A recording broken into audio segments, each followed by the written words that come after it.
Hello കുട്ടികളെ, ഇന്ന് എന്റെ മോൻ ഇഷ്ടപ്പെട്ട ഹെൽത്തിയും സിമ്പിളുമായ മത്തങ്ങ എരിശ്ശേരി ഉണ്ടാക്കാമേ. അതിനായിട്ട് ആദ്യം തന്നെ ആവശ്യത്തിനുള്ള മത്തങ്ങ കുറച്ച് വെള്ളം ഒഴിച്ച് കുക്കറിലിട്ട് വേവിക്കണേ. ഒരു 3 വിസിൽ മതി ഈ മത്തങ്ങ വേവാനായിട്ട്. ആ ടൈം കൊണ്ട് നമുക്കൊരു അരപ്പ് റെഡിയാക്കി എടുക്കണം. കുറച്ച് തേങ്ങ, 3-4 വെളുത്തുള്ളി, കുറച്ച് ജീരകം, മഞ്ഞൾപ്പൊടി, മുളക് പൊടി നിങ്ങളുടെ ആവശ്യത്തിനനുസരിച്ച് ചേർക്കണേ. ഇവിടെ മോൻ എരിവ് വേണ്ടാത്തതുകൊണ്ട് കുറച്ച് ചേർക്കും. ഇതെല്ലാം കൂടെ മഷിപ്പരുവത്തിൽ അരച്ചെടുക്കണം. എന്നിട്ട് നമ്മൾ വേവിച്ച് വെച്ചേക്കുന്ന മത്തങ്ങ നല്ല രീതിയിൽ ഒന്ന് ഉടച്ചു കൊടുക്കണം. അതിലോട്ട് നമ്മുടെ ഈ അരപ്പ് ചേർക്കണം.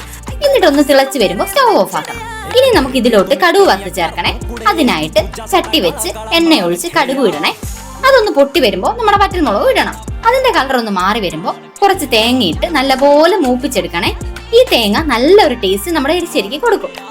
തേങ്ങയുടെ കളർ മാറി വരുമ്പോൾ അതിലോട്ട് നമ്മൾ തിളപ്പിച്ച് വെച്ചേക്കുന്ന മത്തങ്ങ ചേർക്കണം.